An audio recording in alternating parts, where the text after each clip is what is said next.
Prosecution's Keriako Tobiko has today authorized the prosecution of 7 Family Bank officials in relation to the 791 million shillings NYS fraud. A letter to the Director of Criminal Investigations, Ndegwa Muhoro, says the 7 will be charged with aiding and abetting the commission of the offense of money laundering. Tobiko has also directed the police to probe 28 banks that handled suppliers' money in the NYS scam. Here's Linda Ogutu with more. The 7, led by the Chief Executive Officer, Peter Munyiri, will be charged with the offense of failure to comply with the reporting obligations. Keriako Tobiko says, according to investigations, the officials aided and abetted the commission of the offense of money laundering through opening numerous bank accounts, authorizing suspicious transactions, and failing to report cash transactions above $10,000 or 1 million shillings. Peter Munyiri, Robert Nyaga, Charles Kamau, and Rafael Mutinda served in the bank at the material time and were in accordance with the anti-money laundering policy of the bank, responsible for ensuring compliance and reporting. The Public Prosecutions Director says Family Bank contravened the reporting obligations and is therefore criminally culpable for the offense of failure to report suspicious or unusual transactions or activities that could constitute or be related to money laundering or the proceeds of crime. Directors of the bank are, however, not culpable, as the prosecutor says they were not involved in the day-to-day running of the bank and only learned of the suspicious transactions involving Josephine Kafura during a board meeting held on the 31st of July 2015. 60 million is not pocket change, Josephine Kafura, you'll agree?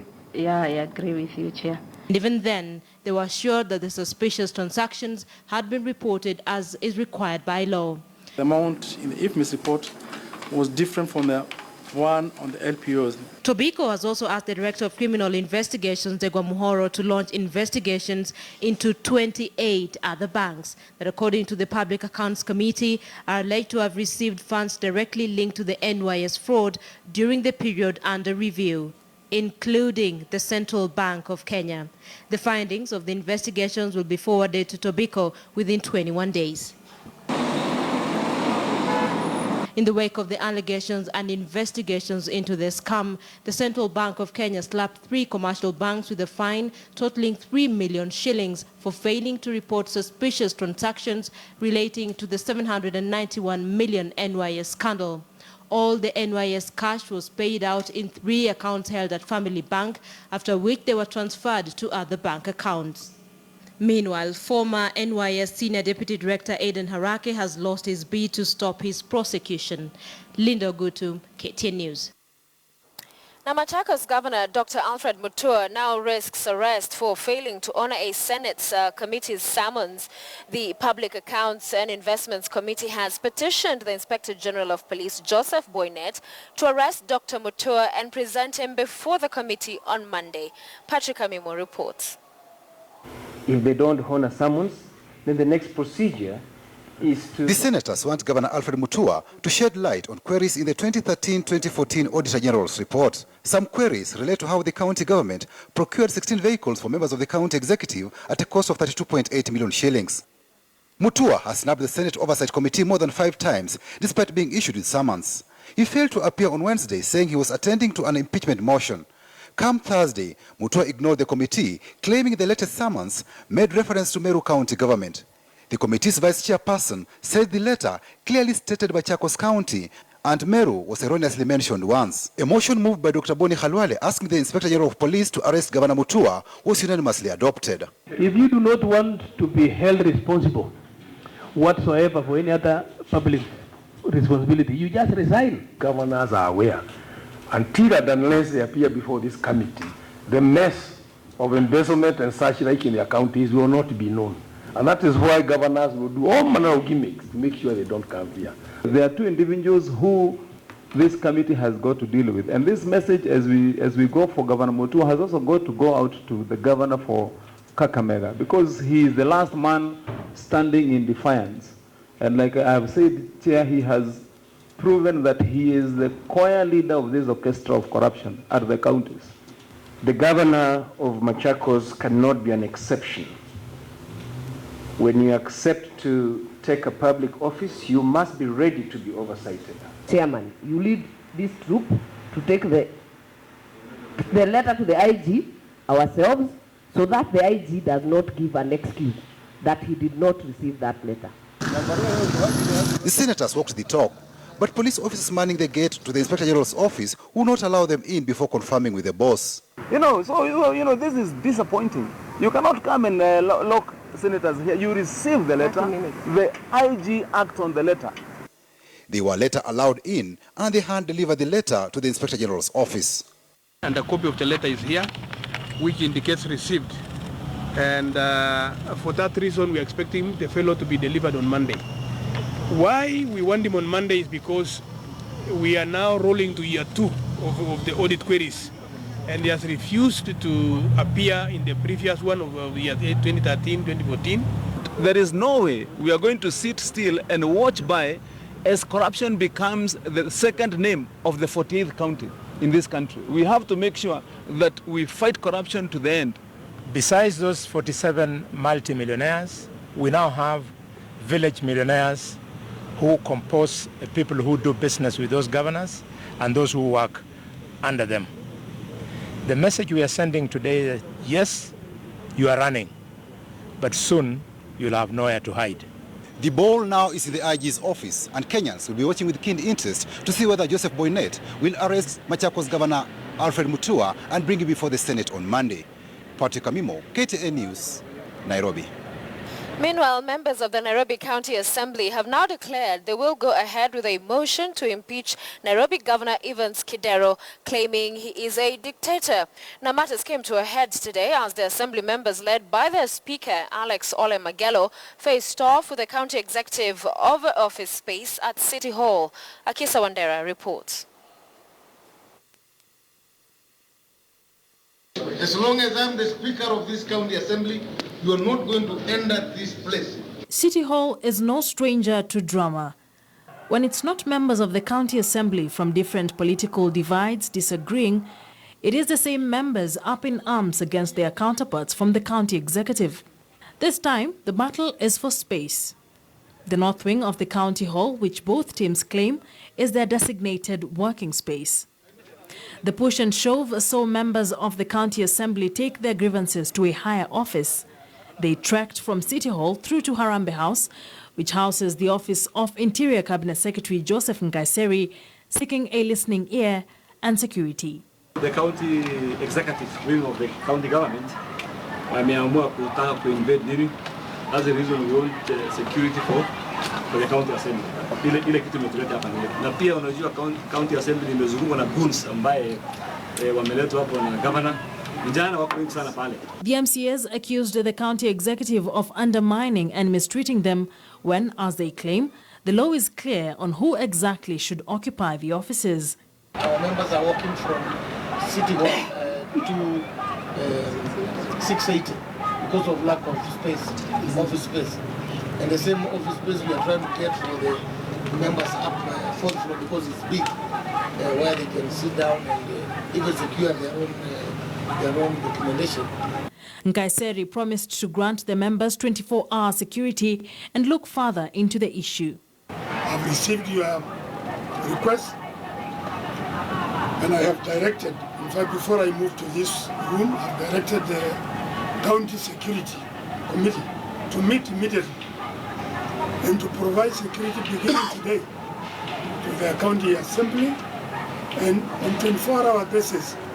And I've told the Speaker and the leaders to go and put out a request, how many people you want, how many security details you want. In 2015 September, House Speaker Alex Ole Magello, through Gazette Notice number 6614, gazetted the precincts of the County Assembly to include the whole north wing of the City Hall. However, consultative meetings followed between the two parties on how the offices shall be used. They failed to bear fruit, leading to the current stalemate.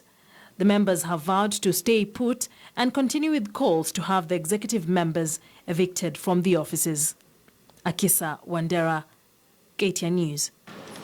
The Public Procurement Administrative Review Board has allowed the Coalition for Reforms and Democracy CORD and the Jubilee Party to be enjoined in the case over the 2.5 billion shillings ballot paper printing row. The board is tomorrow set to start hearing an application from Paul Media from South Africa after the Independent Electoral and Boundaries Commission awarded the tender to Al Ghurair of Dubai. Transparent.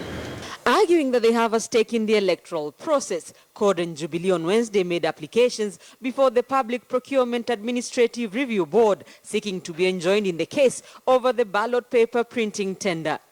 9 bidders made bids for the 2.5 billion shilling tender.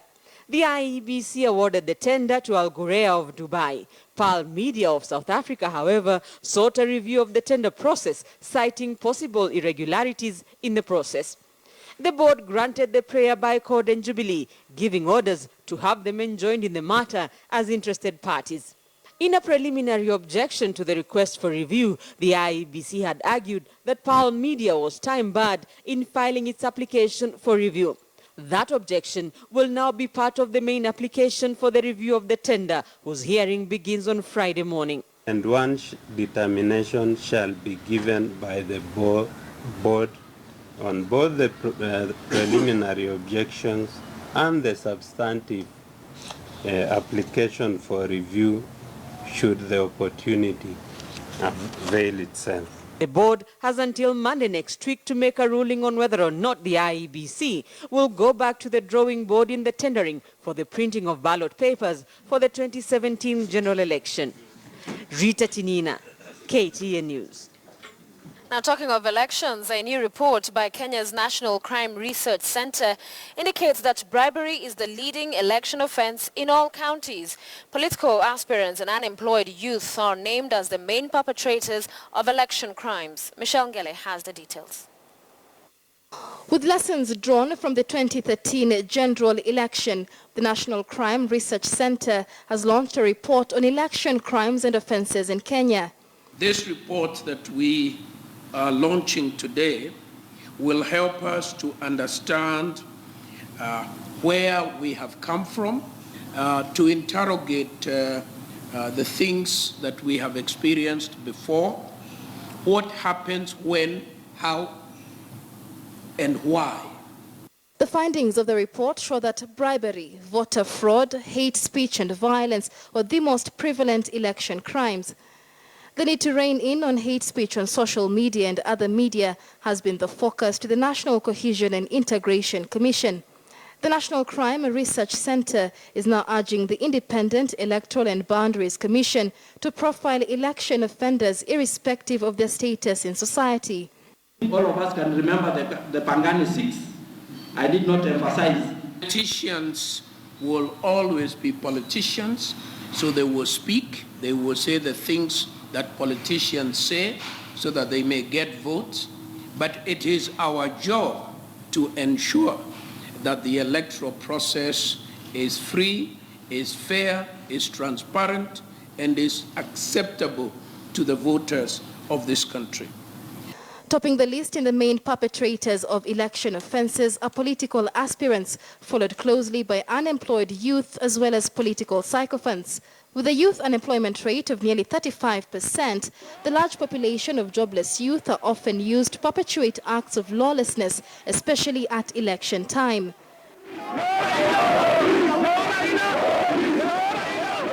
We are also fanatical supporters of politicians. Waswahili wanasema watu damu, politician supporters damu, candidates. So we need to actually address issues of fanaticism among our supporters to be able to address election crimes. Among the recommendations by the National Crime Research Center is the regulation of election campaign money by IEBC as a deliberate measure to deter electoral malpractices. Michelle Ngele, KTN News. The Big Q in association with DSTV. To remind you, our big Q tonight, we're asking whether you think the constant verbal war between Jubilee and CORD is helping in the fight against graft. Keep sending your thoughts in. I will be sampling them during this live broadcast. Stay with us. We still have a lot in store for you. Welcome back to KTN Prime. Now, will the Independent Electoral and Boundaries Commission be ready in good time to conduct the 2017 general elections?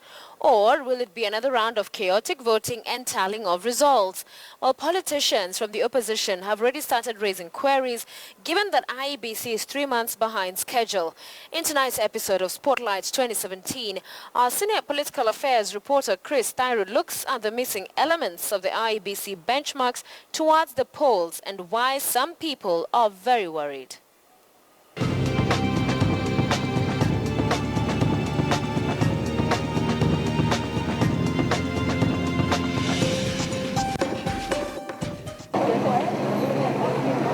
With precisely 256 days remaining before Kenyan voters go to the ballot and exercise their democratic right, the body mandated to conduct the elections is still grappling with how to recover lost months due to the new electoral laws passed by Parliament a month ago. We lost 3 months and we were trying to recover 3 months. For instance, the inspection of the voter registers was to commence in September this year, but this did not take place owing to the implications of the new law. 3 months down the line, the Commission is yet to identify an independent body that will audit the voter registers. According to the new laws, technology must be procured at least 8 months before the elections. This means that by 8th of December, with less than 2 weeks from now, the equipment should have been purchased. But this will not materialize since the Commission is yet to award the tender. And the only thing we can appeal to the rest of Kenyans is that they must understand that we don't have much time left to be ready for the next, fully ready for the next election. And they must support the Commission to do what it's supposed to do to ensure that the elections are credible. And to complicate matters more for the Commission, the opposition is demanding that the Secretariat stalls all preparations for the elections until new commissioners are sworn into office. There is nothing in the Election Laws Amendment Act that says that the old commissioners will continue to be in office until new commissioners are appointed. In fact, they cannot, under the law as presently constituted, continue to be commissioners. Commissioners do not participate in procurement, so that impression should not be there. And if you want to know that in proper governance, policy oversight should be limited, and that is a spirit I think that you find in the new law. The earliest that the country can have new commissioners in office is January, given that the selection panel is expected to finalize the vetting process by the 15th of December before presenting the names to the president, who will then choose from the list 7 individuals who will be vetted by Parliament, which by then will be on Christmas break and will have to be recalled. The Secretariat, which has not been vetted and scrutinized for good behavior and conduct, is also engaging in activities including policy matters well beyond its mandate. The selection panel, whoever they are going to select, we are watching as Parliament.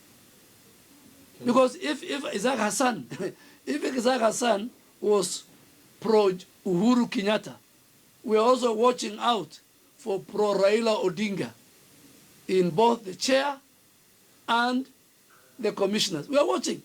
The only tender that the Commission has awarded to print ballot papers in readiness for the elections to a Dubai printing firm is already facing challenges after a South African company, which lost the tender, filed a complaint with the Public Procurement Review Board on grounds that due process was not followed. This is expected to delay the tendering process since the review board has 21 days to decide on the matter. The people and the outfit that remains in IEBC are engaged in the following election misconduct and disruption of the next general elections. CORD can make all the noise they want, and what CORD is trying to do is that they know they have lost the general election. And we, the Jubilee Coalition, I want to say it very categorically, the postponement of the general election is not visible. Well, will the commission be ready for the August 2017 elections, given the challenges that it is already facing and the politics at play? Chris Dairo, KTN News.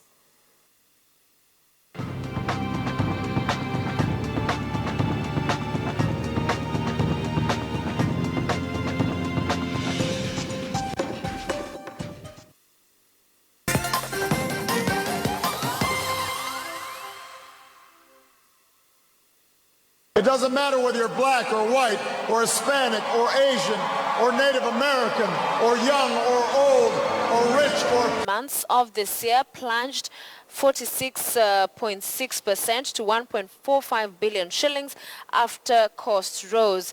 Now, the bank is cutting an unspecified number of jobs to contain costs.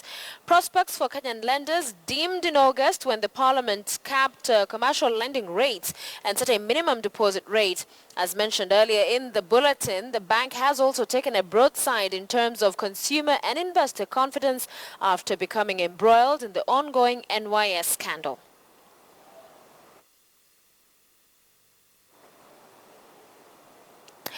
Kenya Airways CEO Mbuvi Ngunze has tonight bowed to mounting pressure and announced that he will be leaving the airline to allow for smooth succession come January 2017. Here are the details of the sudden change of heart.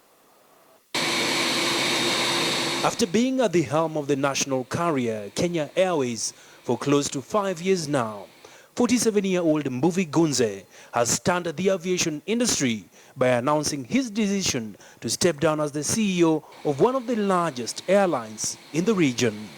It's important to recognize that it's a marathon, not a sprint. And as we turn around the business, we will come back to profitability in time. I don't want to assure or promise to say it will be tomorrow. Mbuvi cited that his exit was part of a natural point in the company's evolution to pass on the baton. In a statement sent to newsrooms by Kenya Airways chairman Michael Joseph, it reads, and I quote, "While I regret this decision, I respect his position. Mbuvi will stay on until a successor is found, which is expected to take some months." End of quote.